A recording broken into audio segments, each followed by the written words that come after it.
Bonjour. Toujours dans le cadre du cours sur l'énergie potentielle, je vais traiter dans cette vidéo la partie sur la variation de l'énergie potentielle cette fois-ci, c'est-à-dire delta EP. C'est la variation entre deux positions, entre deux temps ou bien deux positions. Donc, supposons par exemple, supposons le mouvement d'un solide entre deux positions,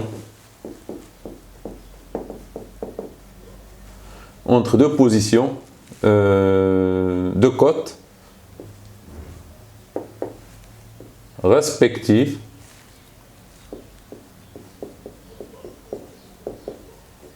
respectives Z1 et Z2, c'est-à-dire un corps. Par exemple, ici on a dit que l'énergie potentielle ne dépend que de Z, que de l'altitude. Elle ne dépend pas de X ni de Y. Donc ici c'est Z. Vous voyez par exemple ici que, ici on a la position A à la position B par exemple. Un corps qui fait par exemple ce mouvement là. Donc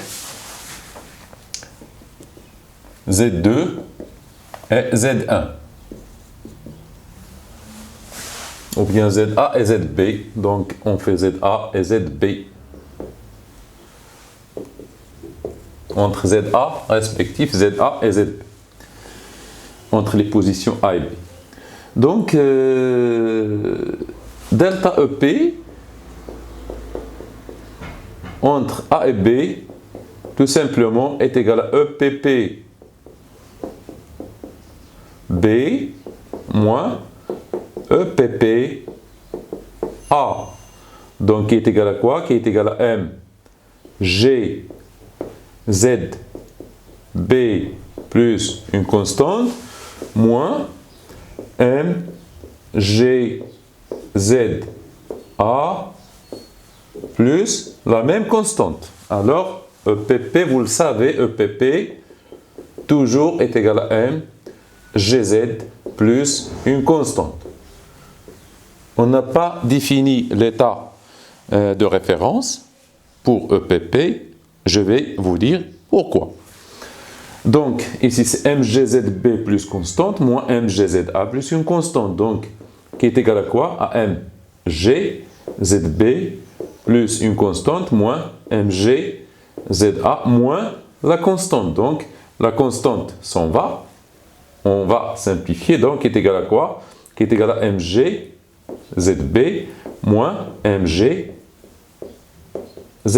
Donc, finalement, delta EPP entre A et B est égal à MG facteur de ZB moins ZA ou bien est égal à MG delta Z.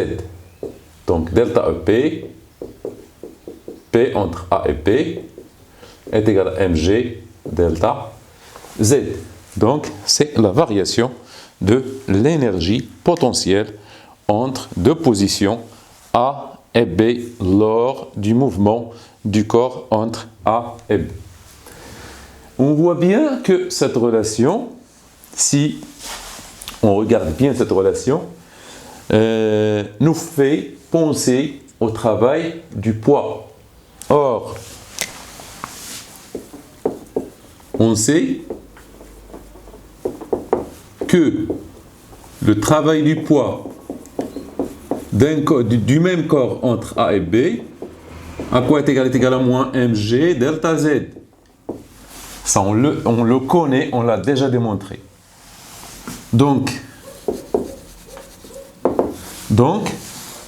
vous voyez ici que delta EP entre A et B est égal à moins le travail du poids entre A et B. C'est une relation qui est très importante et qui signifie que le poids est une force conservative, c'est-à-dire elle ne dépend pas du chemin suivi. Donc cette relation, elle est très importante. Donc vous pouvez, par exemple, au lieu de calculer delta EP, il suffit de calculer le travail du poids et vous faites le moins. Donc delta EP est égal à moins le travail du poids, comme on va voir dans l'énergie mécanique. Alors, je vous remercie.